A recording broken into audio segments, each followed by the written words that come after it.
The hour, and I'm going to try not to run long today. We'll see. So we're going to be starting actually in Judges 3, verse 31 before we get into chapter 4, because we can't skip over Shamgar, the first of the minor judges. And he gets one verse, and that's it. Well, he does get mentioned in chapter 5 in Deborah's song also. So he does get a second mention, but that's pretty much it. So starting in Judges chapter 3, verse 31. After him was Shamgar, the son of Anath, who killed 600 men of the Philistines with an ox goad, and he also delivered Israel. So we'll open in prayer. Oh, Father, we come before you today that you would share with us through your word, that we'd be able to apply it through the week. I pray for Joe as he presents the message this morning, and those who are working down the hall with the kids, both this morning and during the worship service. In Jesus' name, amen. So Othniel was the first major judge. Let me put this up on the screen. Isaiah, oh, never mind, it's on my end. Oh, no, it is on you. There we go. So Othniel was the first major judge. And Othniel, even though he's considered as being assimilated into the tribe of Judah, Othniel's biological heritage background is not Israelite. It is Kenizzite. So he was a foreigner who's grafted in. Shamgar, it's not entirely known what his background is, but his name is not Hebrew. And it says he's the son of Anath. Anath is actually the name of a sister god to Baal. So this is a foreign false god that is attached to his name. That's an indication that Shamgar is also a foreigner who has background as far as family background from Canaanite rather than Israelite. He's the first of the minor judges. There are 6 minor judges mentioned. Not because they're unimportant, but because there's not much written about them as opposed to the major judges. We just don't know much about them. So Shamgar and Othniel both likely have family heritage that's foreign. And there's some commentators who think that that is because it's kind of a subtle indictment against Israel that the first major and minor judges were not native Israelites, because at that time there wasn't a lot of good leadership to choose from the native Israelites, so it had to be pulled in from these foreigners who were actually better in terms of their life with God than the Israelites were.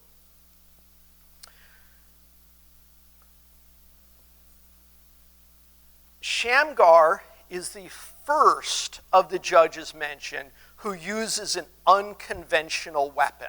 We're going to see as we move forward, today with Deborah, we're going to see another individual who uses an unconventional weapon. There's quite a few unconventional weapons that are used. Ehud is a little bit unusual, and he actually uses a dagger, something we'd think of as a weapon of war or a weapon of an assassin.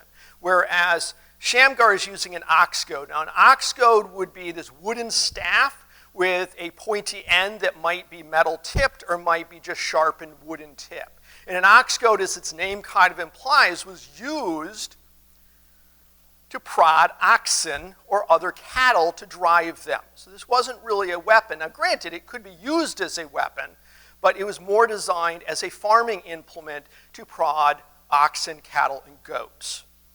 Last week, we talked about King Eglon being assassinated as the Moabite. His name means calf, so there's a cattle reference there. Baal, Chemosh, and Molech, 3 of the major gods within the Canaanite area and the Moabites and the Ammonites, were often portrayed as being bulls, rams, or a person, kind of like a minotaur with a bull head. Again, kind of cattle references. So I think God's choice of using Shamgar with an ox goad was a little bit of an ironic prod at the false gods that the Canaanites believed in as their war gods. Because remember, Baal, Moloch, and Chemosh were all gods of war. All who had manifestations and idols that were cattle related, bull related, etc. So God is saying to them, I don't need technology. I don't need these great chariots and these swords and war weapons, because all your gods are is a bunch of cattle. I can drive and dispense them with Shamgar and his ox goad. So I think there's a lot of irony in the book of Judges, and I think this is one of them, where God has a bit of sense of humor and is subtly telling them, your gods are nothing more than just cattle.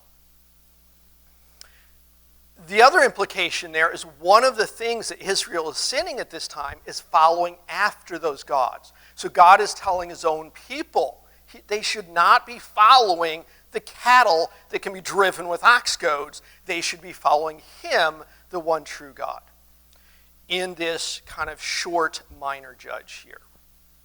So an emphasis here on God being the true God as opposed to the cattle gods of the Canaanites. So now we're going to move on into Deborah. Now Deborah is broken into two sections, chapter 4 and chapter 5. The first is a prose narrative. That's what we'll do today. And likely next week we'll do chapter 5. They're parallel passages, and they both recount the same events. The first is written as a narrative. The second is written as a song or a poem. And both of them pull out a little bit different details in the account, but both of them are accounting the same events. Just one in a praise song, chapter 5, and the other as a narrative. I put the parallel structure of Judges that I went over a few weeks ago back up on the overhead just to kind of show where we are in this progression. We're up to Deborah, the third major judge. Now with the first two, Othniel and Ehud, both of those highlighted God raising up a solo deliverer who he used against Cush-Rasara with Othniel, and Eglon and the Moabites with Ehud. With the account of Deborah, we're not going to see as much of a solo judge that's raised up. Instead, there are three major players that God uses. And one of the kind of emphases in that is it's moving away from an emphasis of this kind of solo judge that God raises up to kind of less dramatic human involvement, emphasizing God's involvement as being the deliverer. We're going to see that even more so once we get to Abimelech, where there's really no true deliverer mentioned other than God himself. So the account of Deborah has the same cycle that we're going to see with all of the major judges. Israel sins, they are oppressed, and then God delivers them. And this is broken up into kind of a number of sections that are laid out in this parallel structure that I'll lay out on the overhead as we go through. And we'll start with reading Judges chapter 4, verses 1 to 3, the first subsection. When Ehud was dead, the children of Israel again did evil in the sight of the Lord. So the Lord sold them into the hand of Jabin, king of Canaan, who reigned in Hazor. The commander of his army was Sisera, who dwelt in Harash Hagoyim. And the children of Israel cried out to the Lord, for Jabin had 900 chariots of iron, and for 20 years he had harshly oppressed the children of Israel. So we just talked about the unconventional ox goad weapon that Shamgar used. Notice here, Jabin and Sisera are not relying on God, as they are the foreign oppressors. They're relying on their military technology, these 900 chariots of iron. I think that's the other reason Shamgar is slotted in right before this. It's kind of a reminder here that even the Israelites are looking at being oppressed by this huge military might. Israel didn't have chariots. They had ox goads. What they didn't recognize, they didn't need chariots. So I think that's in there as a contrast of putting Shamgar right before that to remind the reader going into this, these 900 chariots mean nothing to God. And they shouldn't mean anything to the Israelites. But the Israelites, as this is open, have done evil in the sight of the Lord. They have turned their eyes away from God and so are oppressed by Jabin. We're not going to turn there, but there's a King Jabin mentioned in Joshua chapter 11 that Joshua defeats in Hazor. And there's different, from different biblical scholars, criticism on that. Some take the stance that, well, this account of Deborah occurred before Joshua defeated and killed Jabin in Hazor. That doesn't really fit. Even though the book of Judges is not a strict historical chronology, it's not so much so that we would have here Deborah occurring way before Joshua died. It just doesn't fit. Others say, well, this is just a retelling of that. It's kind of a historical fiction retelling of that. That doesn't fit either because there's nowhere in this that indicates this is anything other than a historical narrative about this time period in Judges. The most likely explanation is that this is a different Jabin. This is a different King Jabin of Hazor. Joshua killed and destroyed and wiped out Hazor and King Jabin. Since then, Hazor has been rebuilt, and another king has come who's set in, who either is a descendant of the original King Jabin, whose name is also Jabin, or he has taken on the other King Jabin's name. This is often done. The Nebuchadnezzar that shows up in Daniel, he took that name from an older King Nebuchadnezzar from the first Babylonian Empire, some 1,000 years before, to give himself some credibility. He wasn't even a descendant, but some credibility hearkening back to the good old days with King Nebuchadnezzar. We see that in Egypt, the Ramses. You have multiple Ramses. Even in England's kings, the King Henrys. So there's this tradition of having these dynastic names that kingdoms use that aren't necessarily the same Jabin. So in this case, it's very likely that Joshua destroyed King Jabin, destroyed Hazor, and since then, in the intervening years, the Israelites allowed Hazor to be rebuilt, and another King Jabin is now oppressing them. A little bit of geography. So we have the raisin, the rope, and the peanut, also known as the Sea of Galilee, the Jordan River, and the Dead Sea. And then we have the coastline. The little bump out you see across from the Sea of Galilee would be where Mount Carmel is. Jerusalem would be there. Hazor is way to the north of the Sea of Galilee. Harosh Hagoyim, which is where Jabin's general Sisera has a military outpost to control Israel, is more centrally located, somewhere like that. So verses 1 to 3, the theme is Israel has sinned, Jabin is oppressing. And so we'll continue on in verse 4 through 10, where Deborah is introduced. So now Deborah, a prophetess, the wife of Lapidoth, was judging Israel at that time. And it's kind of interesting here. First, there is a woman judge and governor. Female leaders play an important part in God's planning.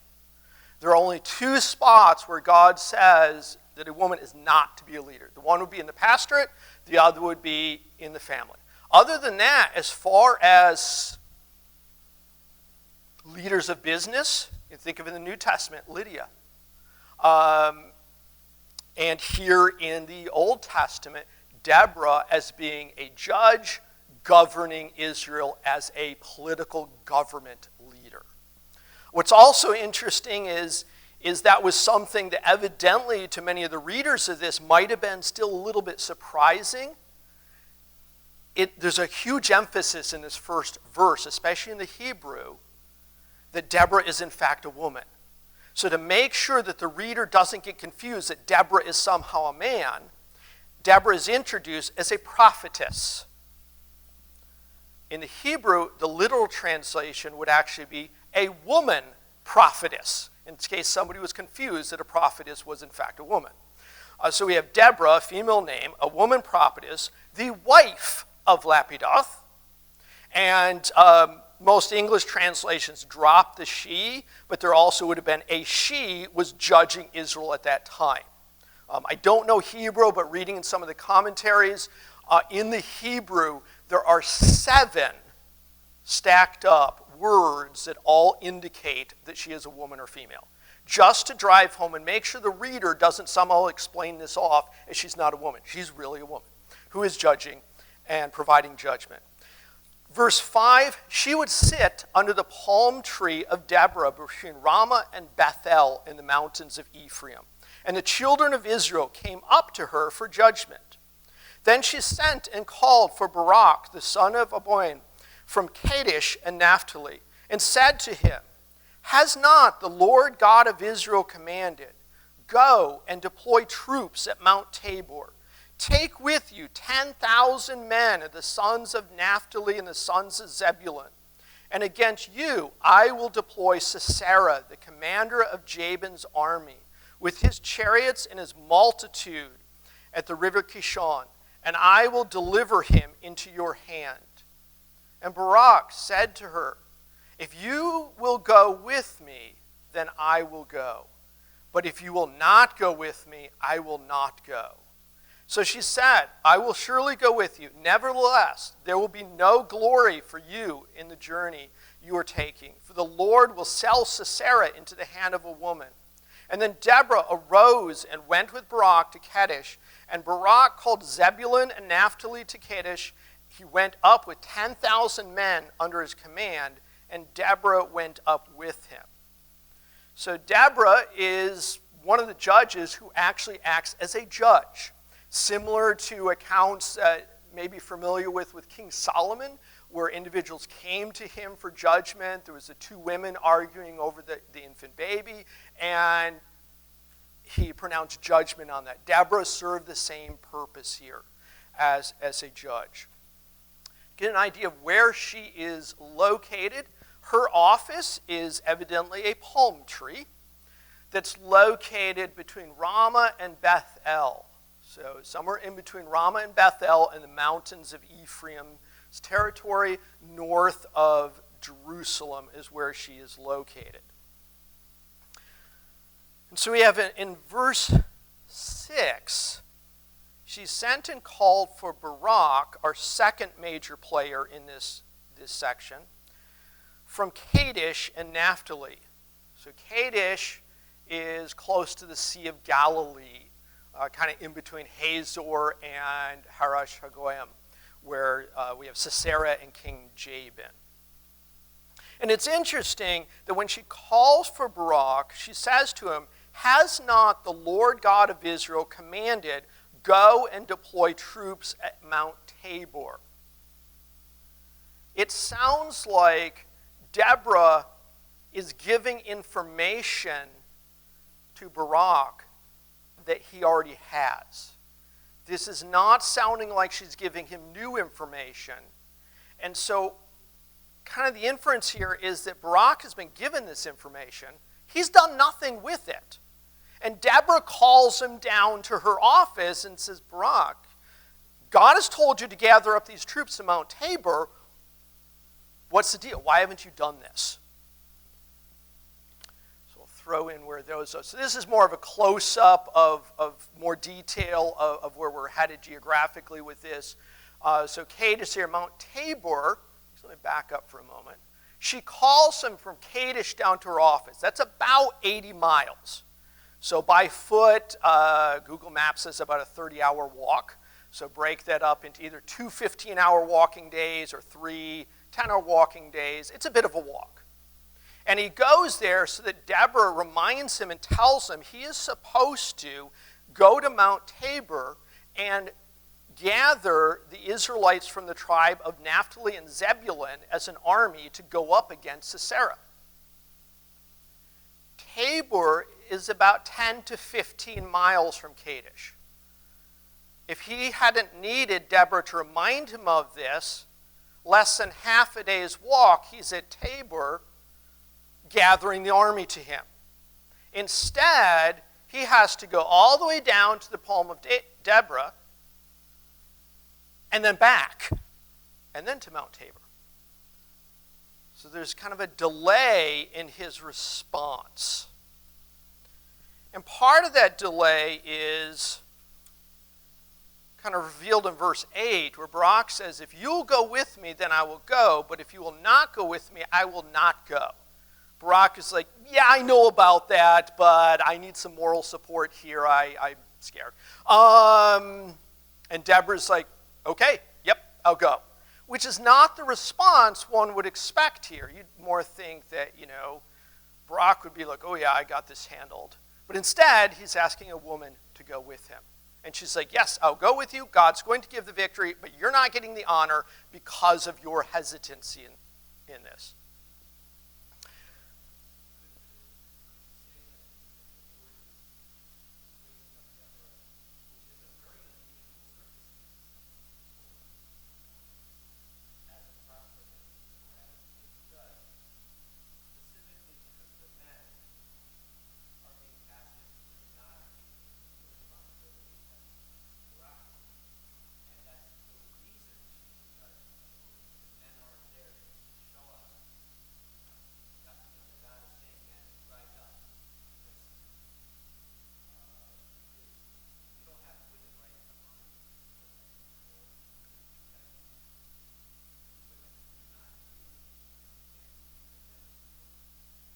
Yeah, I think so. And that kind of ties into Shamgar as being this lead-in.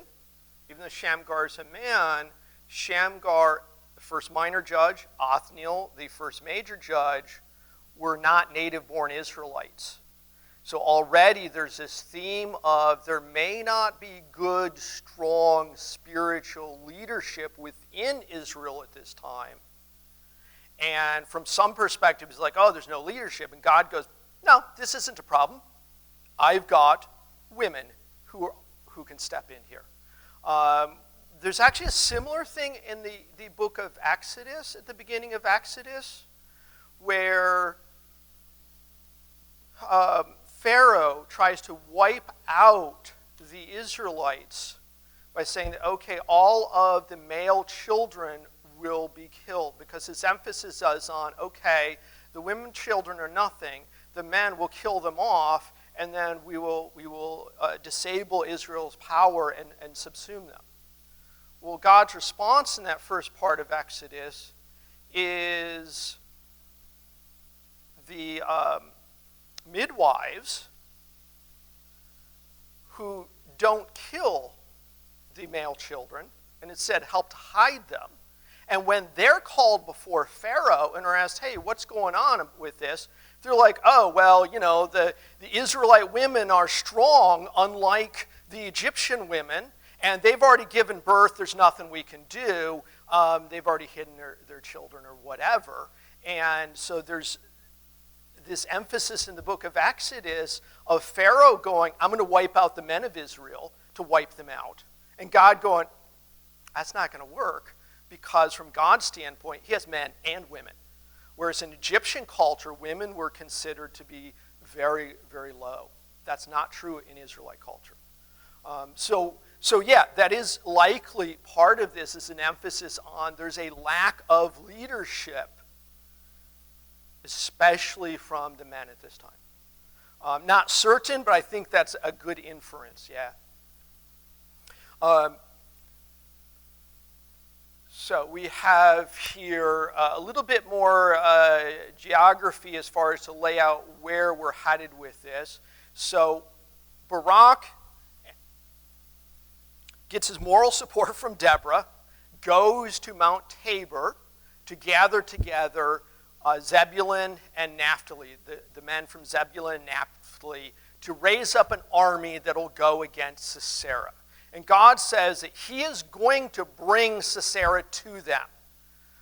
They don't need to go to Sisera. God is going to bring Sisera to them. So Sisera is south of the Kishon River in Hashar Hagoyim. There's a mountain range south of there with a pass at Megiddo. In between that and the mountain range where Barak is gathering his troops at Mount Tabor is the Jezreel Valley. It's this large, flat plain and valley that is a crossroads of a number of different trade routes, especially because with this mountainous terrain, there's only so many places you can have mountain passes that you can get through. So first with Mount Tabor, God having Barak gather the men at Mount Tabor is significant for a couple of reasons. One, their enemy has iron chariots. Iron chariots do not do well in the mountains. So this is a safe home base for them to gather their troops before the battle so that they're ready so they aren't attacked early. And it overlooks from the north the end of the valley. Sean, could you check with Rusty? I think he's looking for you. Now, the chariots would be most useful in the river valley in the dry season. Now, if the Kishon River is at flood stage, the chariots aren't as effective because they're heavy and don't drive well in the mud. That comes into play a little later. A couple other things. I mentioned before, Megiddo, there's a mountain there. Har Megiddo, Har being the Hebrew word for mountain. The Greek word for Har Megiddo is Armageddon. So Armageddon is really not a battle, it's a place. It's a place where a battle will take place.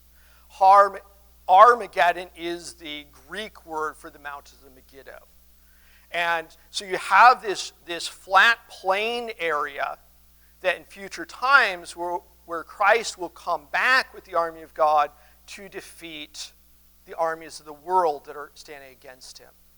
So this battle that's being set up between Barak and Sisera is in the same place that final battle would take place. Additionally, I've added Nazareth to this. Nazareth is a little bit west of Mount Tabor in the mountains. This doesn't come into play here, but geographically I think it's interesting that Nazareth, of course, is where Jesus grew up in Joseph and Mary's home. Looking out from Nazareth, you can see the Jezreel Valley, the Kishon River, and the pass at Megiddo. So Jesus Christ grew up on earth looking to where he would return for the Battle of Armageddon. And here on a smaller scale, God is providing victory for the hesitant Barak.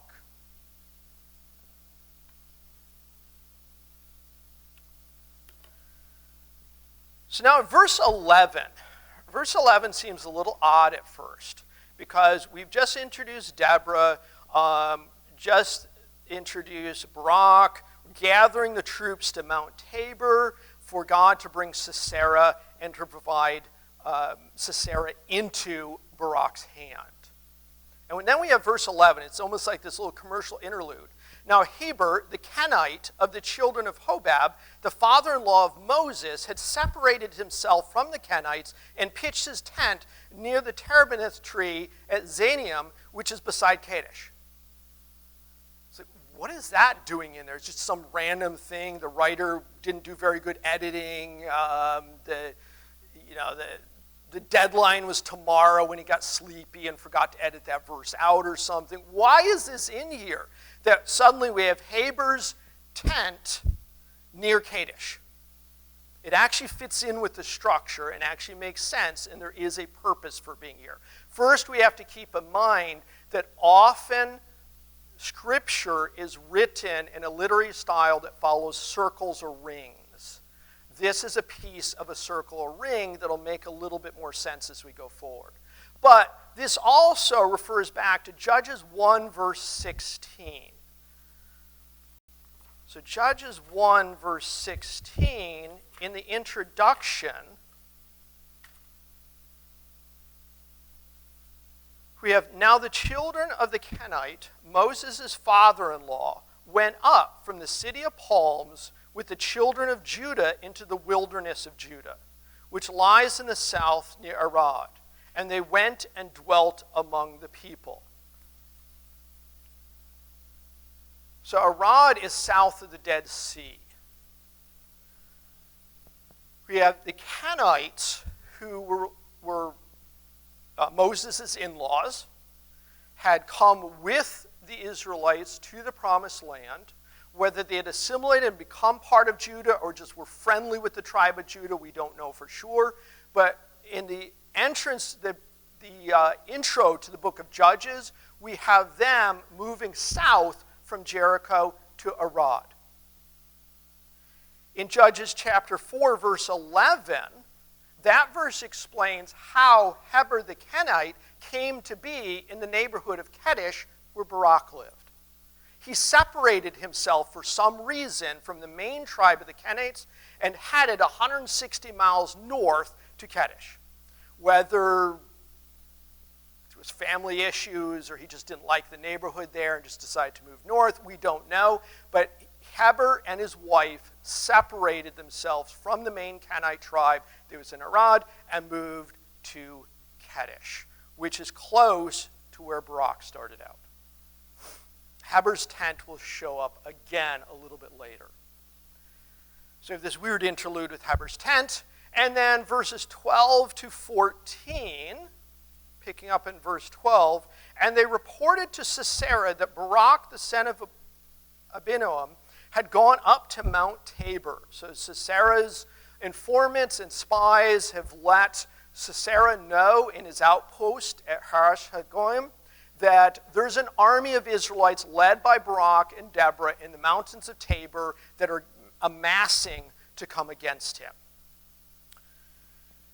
So Sisera gathered together all his chariots, 900 chariots of iron, and all the people who were with him from Harash Hagoyim to the river Kishon.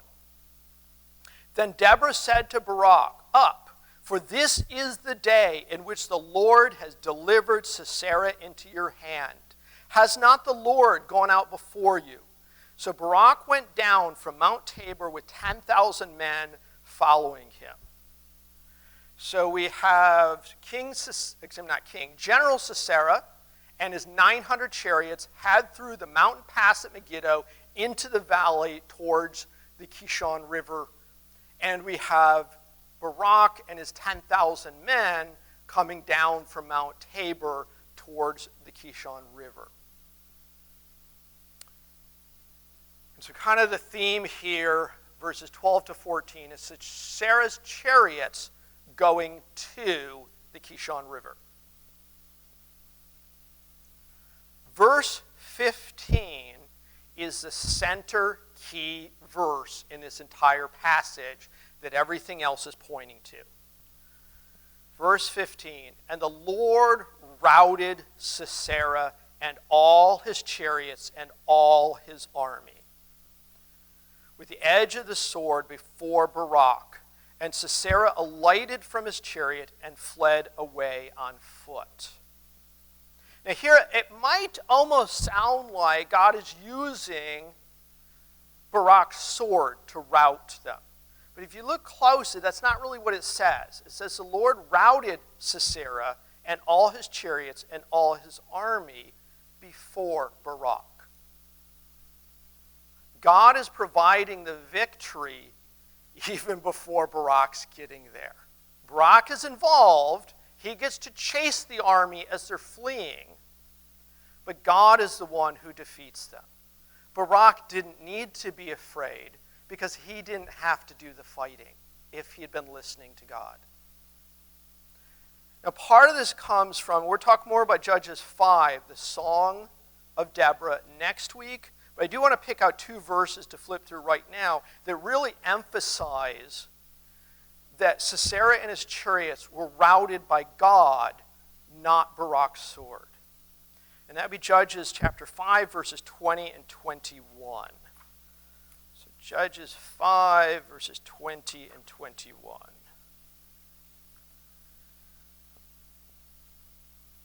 Actually, I'm going to back up to verse 19.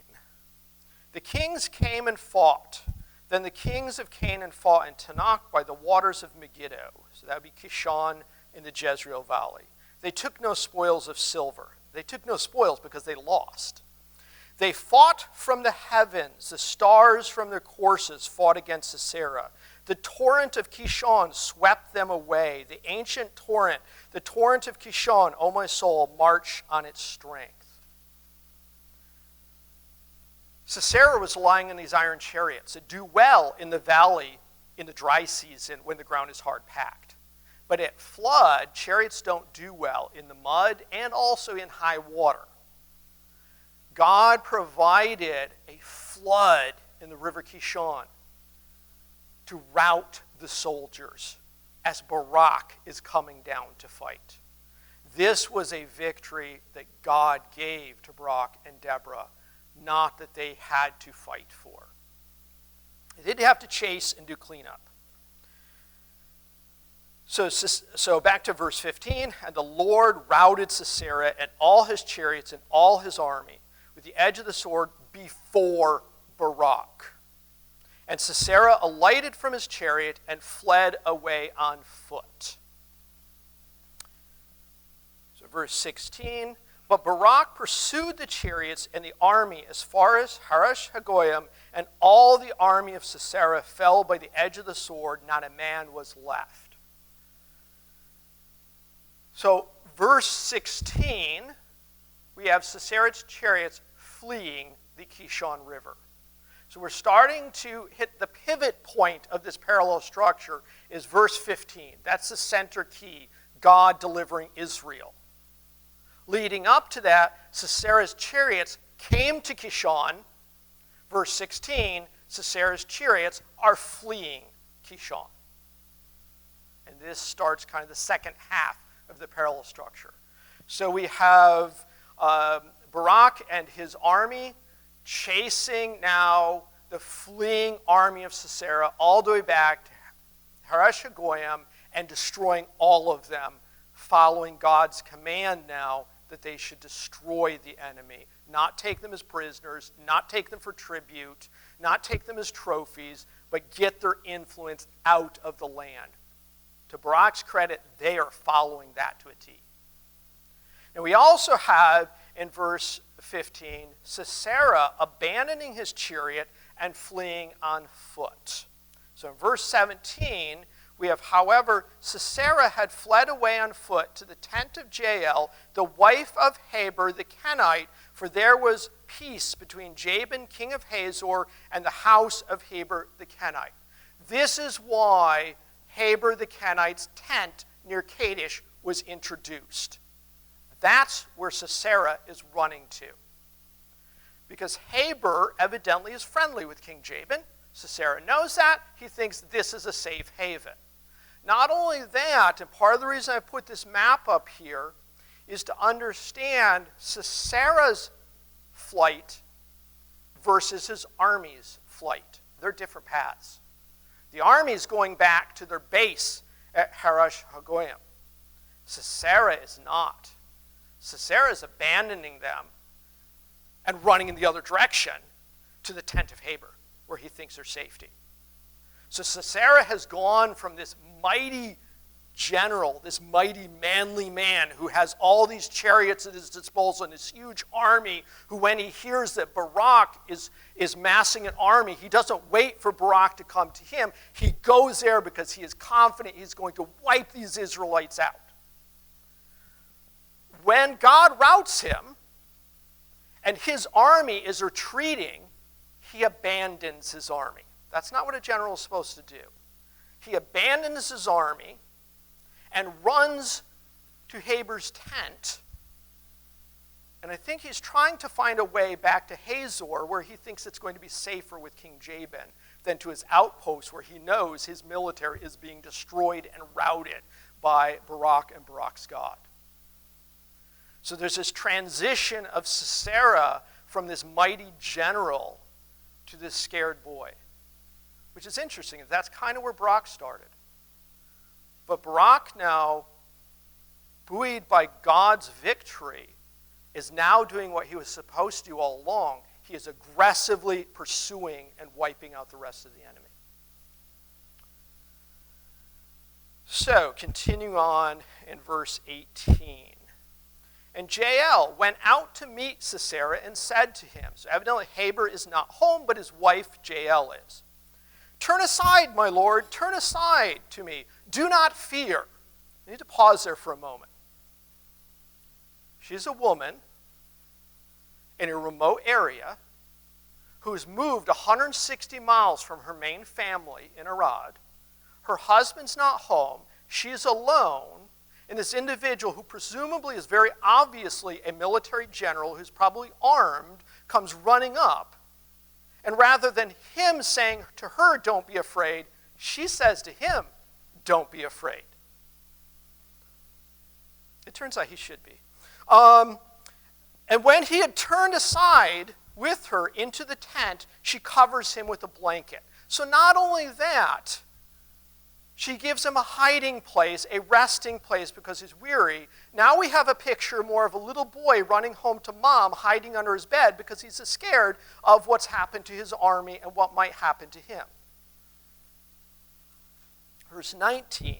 Then he says to her, please give me a little water to drink, for I am thirsty. You know, it's like, before I go to bed, can I please have something to drink? I'm thirsty. So she opened a jug of milk, gave him a drink, and covered him. So she gives him milk and cookies, puts him to bed. He needs a rest. He's been out playing with his friends, and the bullies came, and he's scared, and you know. And so he says to her, stand at the door of the tent, and if any man comes and inquires of you and says, is there any man here? You shall say no. She doesn't have to lie. He's proved to her he's not a man. You know, he's transformed into a little boy. She can say, yeah, there's a little boy taking his nap. I give him a snack. But instead, verse 21, then Jael, Heber's wife, took a tent peg and took a hammer in her hand and went softly to him and drove the peg into his temple, and it went down into the ground, for he was fast asleep and weary, so he died. So Jael, we don't entirely know why, but Jael acts providentially as the hand of God here to do what Barak has not been able to do, kill the general. Now, it could be she recognizes him, realizes maybe his ruthlessness. Maybe often militaries in military conquest did not treat women well.